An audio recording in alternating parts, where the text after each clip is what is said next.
Ito yung rangoli na ginawa ni Tisha yesterday.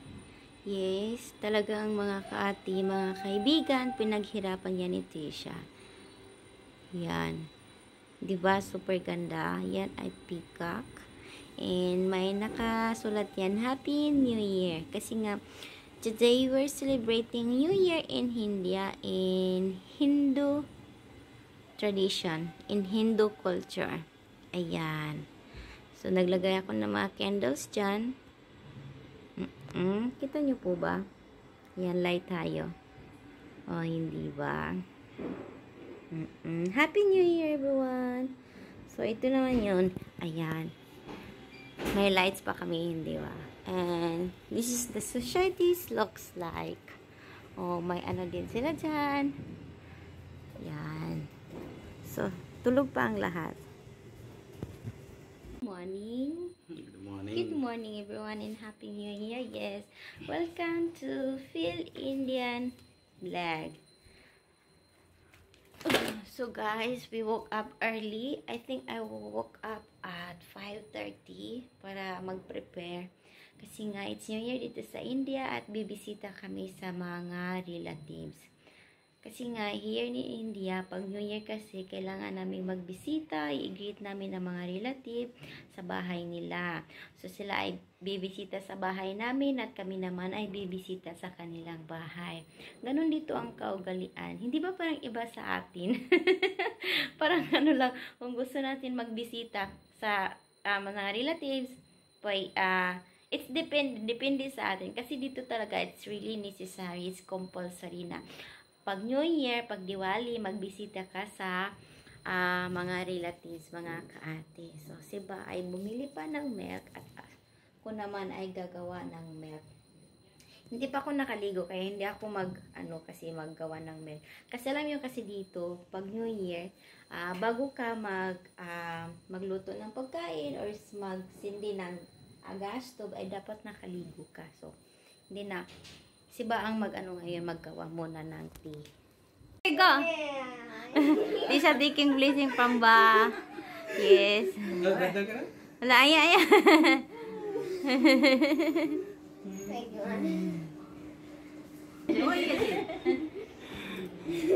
Ayo. Aba siya mo. Nakichu. Tayo, video sina. Full padi. Happy Diwali! Happy Diwali! So guys, this is my attire. Ani, hold this.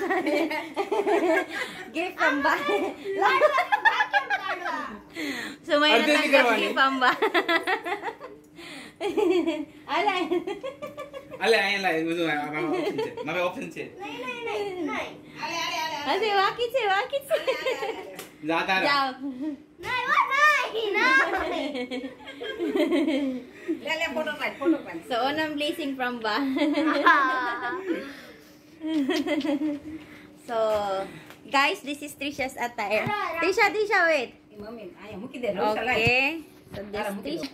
Ayan. 1 minute. Yan. Tapos Ba is here. But Trisha same color lagi. Yan naman attire ni White Sari. Yes. And Trisha, stay with Ba. Yan ang attire ni Ba and Trisha. Ayan. Ha? Photo. Okay. Smile. At ito naman yan sa atin. Chung! Take it. So, hi guys. We're cooking food for lunch. I'm making roti. I'm also making rotlo for Vicky. Patang isa ba natin? Rotlo. Yes. So, cooking serye kami ni Ba. So, ito ang attire namin. Nag-wear ako ng apron, baka madumihan yung damit ko.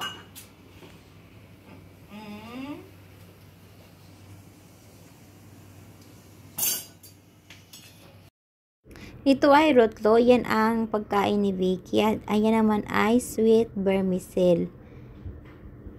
So, masarap yan mga kaate. At yan naman ang ating chapati, rotli or flatbread. At yes, favorite ni Tisha, malay, paneer, sabji. So proud kasi ako nga ang naggawa niyan mga kaate, no? So, from scratch. And, of course, rice is life. Talaga hindi mawawala ang rice. At meron din tayong buttermilk or chas mga kaate. So, wala kaming sabaw kundi yan ang pinaparis namin. Ngayong hapon, si Bana naman ang magbisita sa mga relatives. Bibisita si Ba sa kaniyang brothers. Yan. So, reading na si Ba.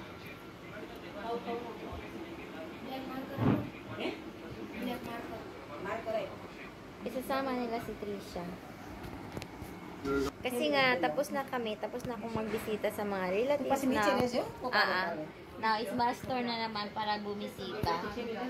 Isasama nga nila ni Tisha. Ang sabi ko, wag samahin si Tisha para may kaano ko dito ba kasama. Paano kung may magpunta sa amin magbisita? Ang sabi niya, kaya ko daw kasi marunong. At ito naman yun nga, ranggolingan ni Tisha, no? Ayan. So, maganda siya. Talagang pinaghirapan ito ni Tisha, mga kaate. Talubay!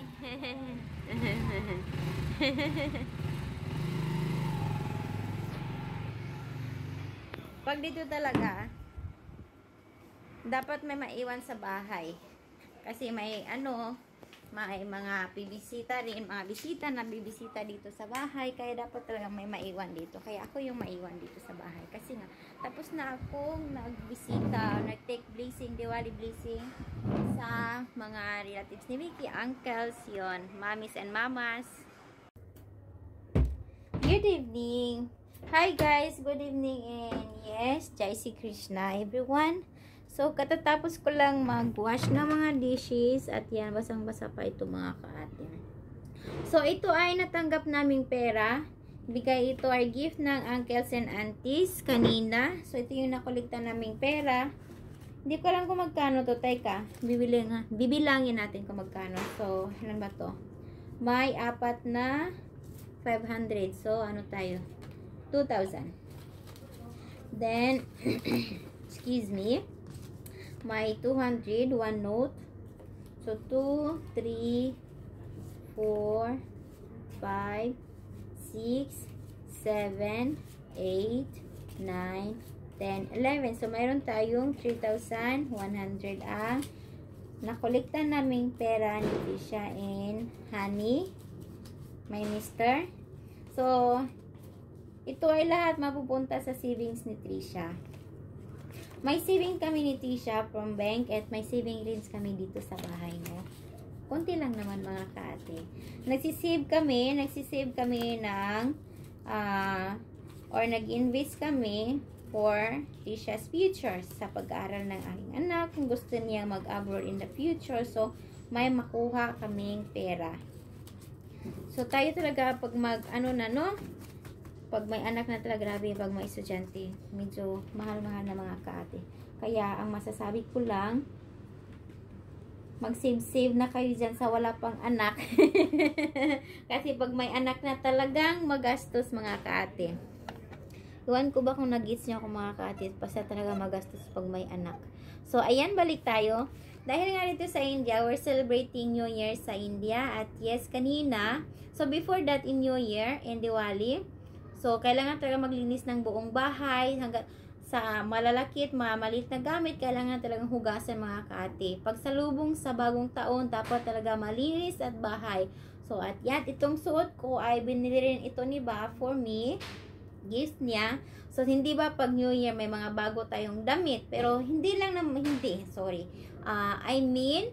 Hindi ako bumili ng maraming damit. So, ito lang, 1 pair lang binili ko. Binilhan din namin si Trisha at binilhan din namin si Ba. Bumili rin kami ng sari for Ba. Actually, 2 binili namin for Ba sari. Yun ay, excuse me. Yun ay Diwali gift ko sa kanya. Kasi it's been like 10 years here dito sa India. This year pa lang ako nakakapagbigay ng gift kay Ba. Kasi nga, that's, yung binigay ko sa kanya is my own money from salary. So, talagang masaya at proud rin ako. Iba talaga yung feeling, no? You feel great na nagbigay ka, like for me, it feel great na ginamit ko yung sariling pera ko, binigay ko para sa kaniyang Diwali gift. So, masaya. Nagagaan sa feeling. Kasi, iba talaga yung noon, bumibili ng mga gamit ko, pera niya, or pera ng asawa ko. So, iba talaga, sarap ng feeling mga kaati, if you use our own money to buy our things. Pero, hindi ako maluho talaga. Hindi rin ako materialistic. Binibili ko lang yung mga necessary talaga, yung mga necessities na kailangan. Yung mga branded na damit. Wala akong mga ganyan mga kaati. Hindi rin ako into makeup kasi lumaki ako sa mahirap na pamilya. Mahirap ang pamilya namin noon at hanggang ngayon. Mahirap kami mga kaati. Kaya, I know it's not easy to earn money. Kailangan mo talagang pagpawisan, buhusan mo ng dugo, saka ka makakakuha ng pera. Kaya, for me, I really save like as much as possible. Kaya, ito nga, hindi to mapupunta sa akin, kundi sa bank to ni Trisha. May lugyan rin si Trisha dito. Kaya, yon. So, balik tayo sa Diwali nga in New Year, dito sa Indian culture and tradition. So, kailangan namin, kanina nga, bumisita kami sa mga relatives' house, sa paternal and maternal side, both side, binisita namin. Talagang grabe, nakakapagod, pero masaya rin kasi nami-meet ko yung mga cousins ni Vicky, mga auntie, kasi it's not all the time, like it's not na mabibisita namin sila, hindi, kasi may trabaho sila, busy sila, at busy rin kami ni Vicky. Kaya this year talaga pinuntahan lahat namin ang mga relatives ni Vicky, ng asawa ko, kayang auntie and uncles yun.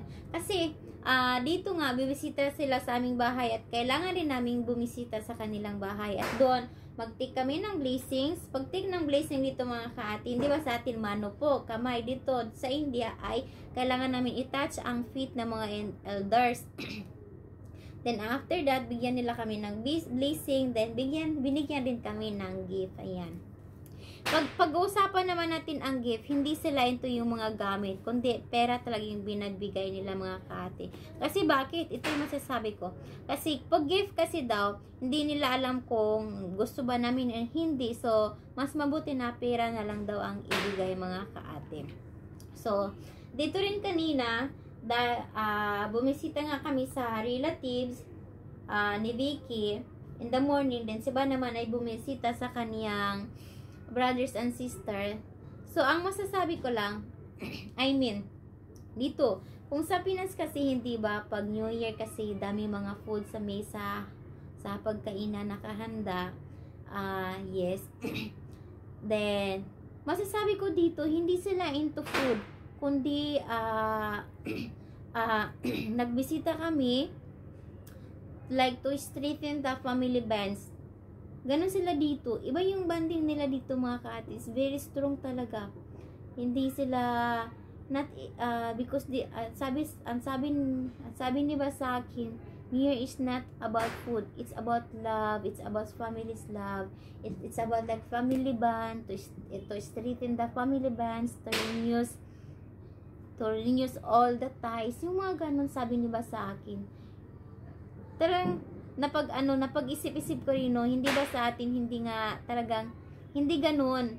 Iba yung pag-celebrate natin ng New Year. Hindi ba sa atin, parang pabunggahan tayo sa pagkain. So, it's depende kung dadalaw tayo sa relatives o hindi. It's not a big deal. It's not a big deal for us in Pinas. Pero sa atin kasi, depende kung gugustuhin nating dumalaw. Dalaw sa relatives, pag New Year, dadalaw tayo. Pag hindi naman, hindi. Yung ganun, pag dito talaga is really compulsory na bibisita ka mga kati. Kasi pag hindi ka bibisita, tatawagan ka, pabagalitan ka, sisimunin ka, ba't hindi kayo dumalaw dito sa amin? Kabarno pa rin, Aji Diwali sa yung ganun. Yung ganun sasabihin nila. Kaya talagang para iwas-iwas sermonan talagang kailangan bumisita sa mga relatives. Yan dito mga kati. Pero wag niyo akong ano no, kasi in my base experience lang, talagang makukumpare ko. Pero hindi naman ibig sabihin ikukumpare ko lang, hindi, kasi nga iba ang ating culture and tradition, and iba rin dito sa India ang kanilang culture and tradition. Kasi sa atin, it's not a big deal yun. Pag New Year, kailangan, it's not a big deal na, it depende sa atin na magbisita tayo, hindi, it's not a big deal. Pero pag dito talaga, it's really big deal mga kaate. Kaya, kung bago pa, kung gusto nyo magbisita dito sa India, talagang tandaan nyo yan mga kaate. So, in New Year din, dapat din kayo magsuot ng appropriate clothes. So, dapat ito kasi yung suot ko mga kaate. Kaya papakita ko yung suot ko.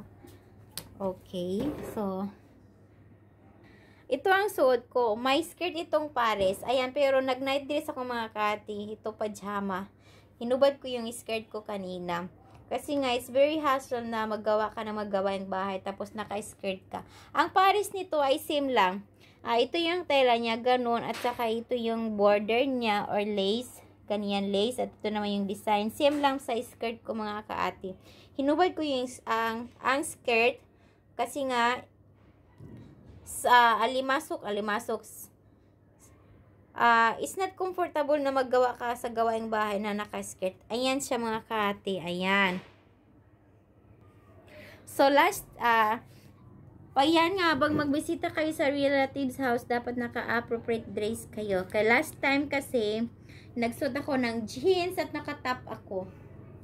Pinagsabihan ako ng ano ni Vicky, yung auntie niya. Yes, dapat daw hindi ako magsuot ng jeans. Dapat daw nakakorta ako, yun. Pero yun, sinabi ko sa aking ba?